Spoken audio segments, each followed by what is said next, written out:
Hey, BookTube. Let's do a tag, shall we? The tag is the BookTube questions nobody asked until now tag. Originally put together by Mike at Riff Raff Reading Renaissance, and I was tagged by John at Must Read More. And I liked the questions, and I'm usually very lazy with tags, and he tagged me just the other day, so I figured I might as well do it now, and before I forget about it. And so let's jump into the questions. Question number 1. Do you own a copy of a book that is physically older than you are? Your own copy, not the original book. And I hate to break it to you, old people on BookTube, but most of the books behind me and most of the books in my collection are probably older than I am. Most of them were published in the 19th century, or the 19th and 20th, the 20th century. Sorry, you're not that old, BookTube. The 20th century, which includes generational classics like The Giver. This paperback volume was printed in the 90s. I was not born in the 90s, so this book would count as being older than I am. So, that's just to depress you people on BookTube. But I did decide that I should show my oldest book in my collection, and it's just a fun book that I found at a thrift store once. I doubt I'll ever read this particular copy, but it's Tennyson's Idylls of the King, and it's in this little like school bind-up volume. You can not even read the title there, which is faded there. But if you open it up, it's annotated like crazy. And I believe this volume is from 1928. 1928. So it's almost 100 years old already. And we get our author there. But it's just the entirety of the Idylls of the King in the small little 1928 edition, with lots of I think this might have been a school copy or something, because it's got lots of drawings. Actually, not as many as I originally thought, but it's still got a lot of writing in it. And I just thought it was a neat copy. It's got an old book smell, which I don't really care for that much, but I just thought it was cool to get this little old copy. I don't really have any other books that would even approach this in age. I mean, I have some books that are maybe from the 40s or 50s, but that's about it. And this book is by far the oldest book in my collection, I would think. Question number 2. What is your favorite kind of BookTube video to watch? And tell us why.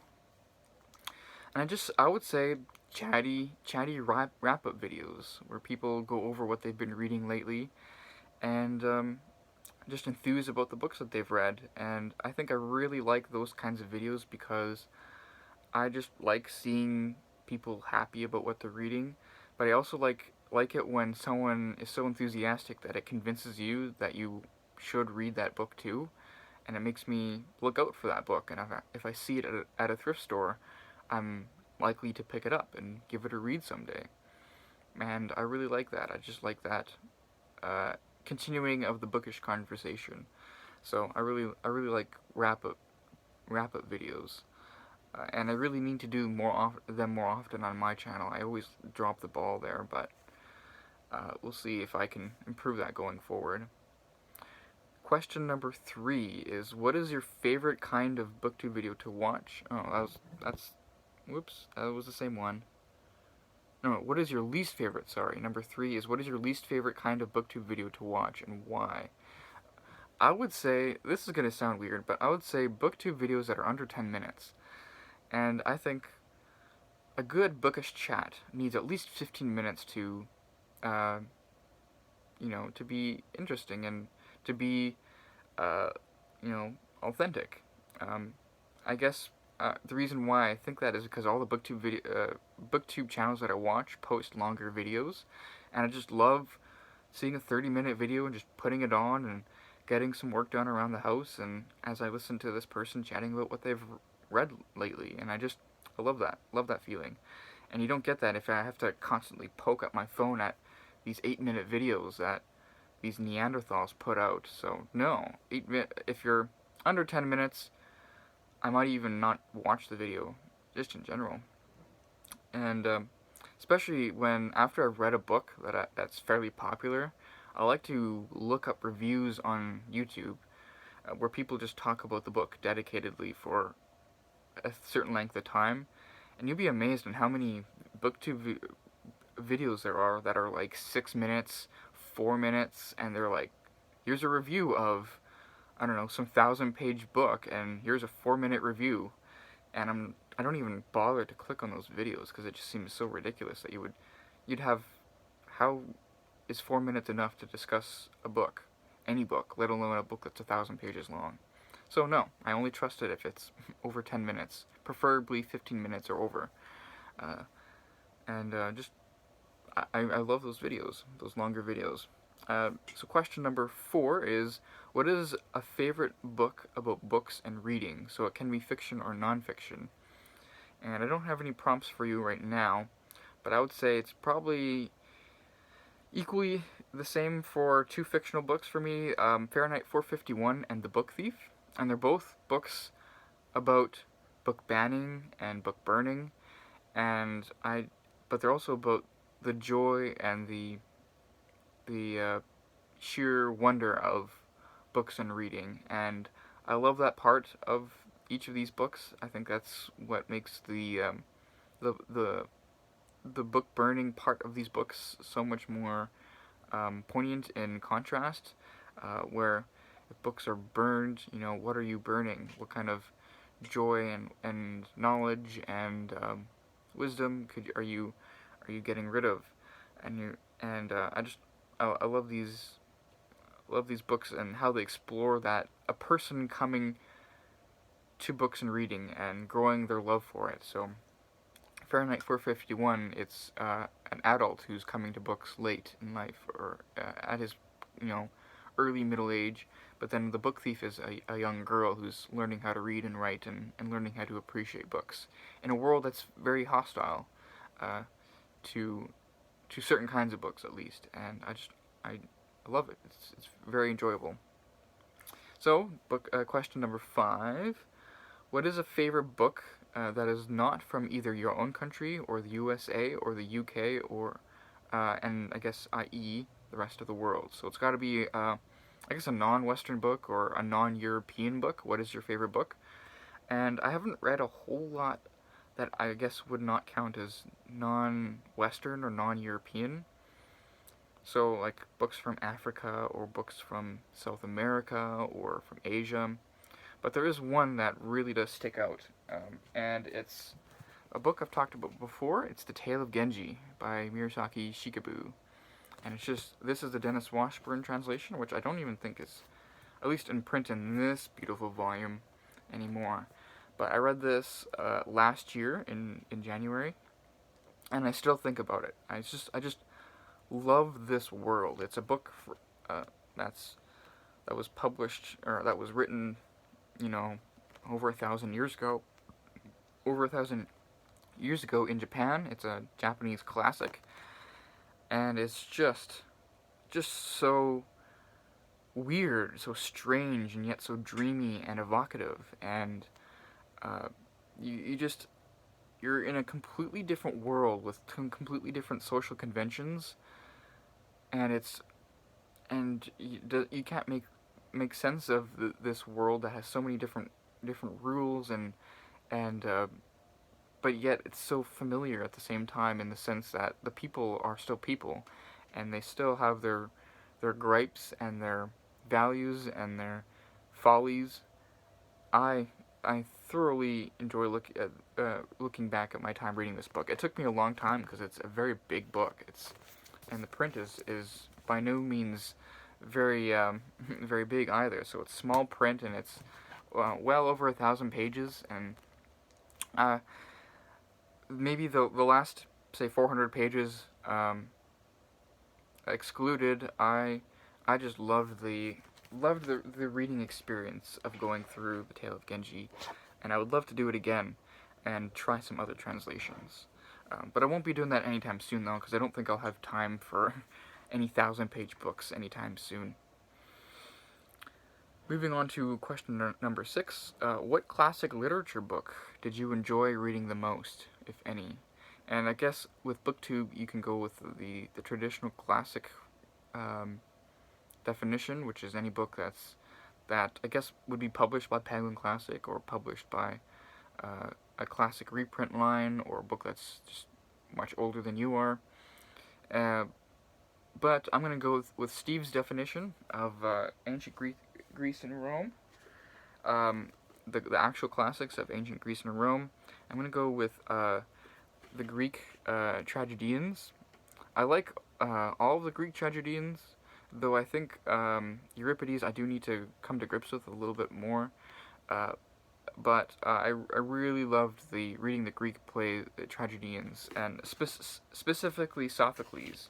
I loved his Antigone and Oedipus the King, and I loved his Philoctetus, which are all in this volume here. So I would say the Greek tragedians I would consider my favorite classics. I've read a number of the classics. Like I read a lot of Plato. I've read a lot of Aristotle. I've read Herodotus and Thucydides. But I think I really need to revisit some of those to really know if I could consider them legitimately as favorites. Especially Herodotus and Thucydides, I would love to return to at some point. But yeah, I would say for now the Greek tragedians. Number 7, what decidedly non-classic book did you enjoy reading the most? No limits. Decidedly non-classic for me, I would say, is like a book that's thoroughly modern. And for me, the first thing that comes to mind is this novel that I've talked about before. I think I even did a whole video on it. But it's A Day and a Night and a Day by Glenn Duncan.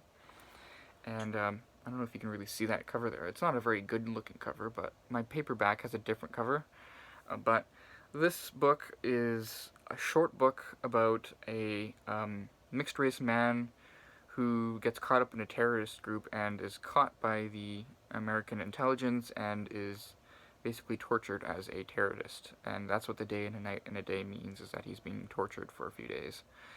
And it's about his reminiscence of his past life leading up to this moment where he's been caught, where he got caught involved in a terrorist group, and about basically the tragedy of his life, and how very much centered around a love affair that he had at an early age, in his early 20s, with a white woman in a time in the 60s when that was not allowed, or at least heavily frowned upon, and it's about that love affair, but it's also about his relationship with his interrogator, who's this young, good-looking young man who's incredibly intelligent, but also incredibly nihilistic, and that incredibly nihilistic but incredibly intelligent man, he's not jarred at all by the nihilism. The nihilism he just takes as part and parcel of his era, of his world, and I guess of the absurdity of just his own of human life in general, really. And but he has a sort of grudging respect to our main character, who's a middle-aged man who's convicted of, or who's not even convicted, but who's arrested for terrorism. And it's just, in 200 pages, Glenn Duncan explores a lot about human meaning, values, and and about love. And I want to read to you a section, because he writes beautiful prose, and the book is just enchanting in the way it explores these issues. But just to read you a section, just to give you a taste on how he writes. So this is a paragraph. Our main character here, his name is Augustus, and this is just him reminiscing about his childhood. In Augustus's earliest years, hat stands or clouds or wallpaper patterns or dogs, or mere empty spaces in certain light, blurted clues to the world's hidden meaning. He suffered many near epiphanies. His mother's Catholicism was visceral, sporadic, and inaccurate, but sufficient that out of the nebulous mass of God, Jesus, Mary, and the devil, soon hardened and descended with the grammar and math of sin and atonement. By the time he was 4, infancy's numinous anarchy had clarified into angels, miracles, souls, prayers, and the everlasting horror barbecue of hell. His mother was part of the cosmology, but though she didn't know it. Practically, her motherhood was unreliable. Augustus often found himself in the grudging care of neighbors, and there was a dark lipstick he didn't like on her. Days she couldn't get out of bed, but lay on her side with her mouth squashed against the mattress, saying Jesus every now and again. Long periods when they never went anywhere near a church. Still, she was the center of his world. He carried the thought of her into everything he did, and everything he did with the passion he inherited from her. And I could just go on. I love that invoking of religion and that deep, disattachment from religion. So she's religious, but not comfortable in her religion. And he sort of adopts that, and it partly informs his future in ways that are very compelling. Because the book is about meaninglessness, but it's also about religion and the place of religion. And it just, for a 200-page book, it explores so much that I love it. And I've read it twice already, and I could just sink in and read it again if I wanted to. Question number 8. If you had to pick a life partner, any gender, from literature, who would you pick and why, time travel permitted? I would pick Lizzie Bennet from Pride and Prejudice. Question number 9. What author, living or dead, would you choose to write your life story? It can be a novel or a biography. If I chose a novelist, I would choose Thomas Mann. And I would choose Thomas Mann because he would be the author that I would trust the most, who would take my incredibly dull life up to this point and shape it and transform it into not only something worth reading, but something immortal and something incredibly intelligent, incredibly thoughtful, and incredibly weird in a way that only Thomas Mann can really do. So I would choose Thomas Mann. If I had to go with an actual biographer, maybe I would go with Stacy Schiff, but I mean, you can only do so much with a boring life, and I don't think I would want to put her through that. With Thomas Mann, I think I'd be more okay with it. Question number 10, which is our last question here. Choose 5 authors, living or dead, to join you on a BookTube livestream chat about books and reading. And I've got 5 names for you here, BookTube. The first one I would choose is C.S. Lewis, the Christian intellectual, but also the scholar of English literature, and the author of the Narnia Chronicles, and a number of other books worth your time. I'd also choose J.R.R. Tolkien, a friend of C.S. Lewis, and also someone who's very much in the same vein of C.S. Lewis, but also they're both incredibly good storytellers, I think, and appreciators of stories. And you got a very different author, and I would think it would be an interesting tension between this author and the previous two. Ray Bradbury, decidedly uneducated science fiction writer, but there is evidence that C.S. Lewis was a fan of Ray Bradbury. There's a letter out there that C.S. Lewis wrote, writing about his appreciation for the Ray Bradbury's The Silver Locusts, a science fiction novel, which in America it was published as The Martian Chronicles, but in the UK it was published as The Silver Locusts. So C.S. Lewis was a fan of Bradbury science fiction, so maybe there's a connection there. And then I would go with a very different author, an author that you probably wouldn't expect. It's Mark Edmondson, who's a literature professor, but he wrote a book called Why Read, and it's just a short book about why do we read in the first place. And I think having him here as like a modern perspective on reading compared to the bubbling enthusiasm of Ray Bradbury and like the delightfully intellectual, but still, uh, unconventional views of C.S. Lewis and Tolkien, at least in according to the views of their own day. I would love to have that dynamic. And then number 5 would be the I think the cherry on top of this kind of discussion, someone who would be able to control the room and direct uh, conversation in a way that would be thoroughly engaging and make and also to smooth out any potential tensions or snobbery that would come up, which would inevitably come up with these 4 writers. And so my 5th writer would be Steve Donahue from BookTube fame. I would have as the 5 authors, living or dead.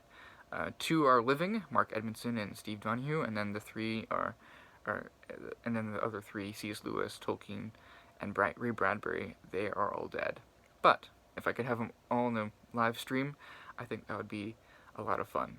So, those are my questions, or my answers to the questions. I don't know if I'll tag anyone. If I do, I'll tag you in the description box below, and then you'll know that you've been tagged. But yeah, this was a fun tag, and so I will leave it there, and we'll see you next time.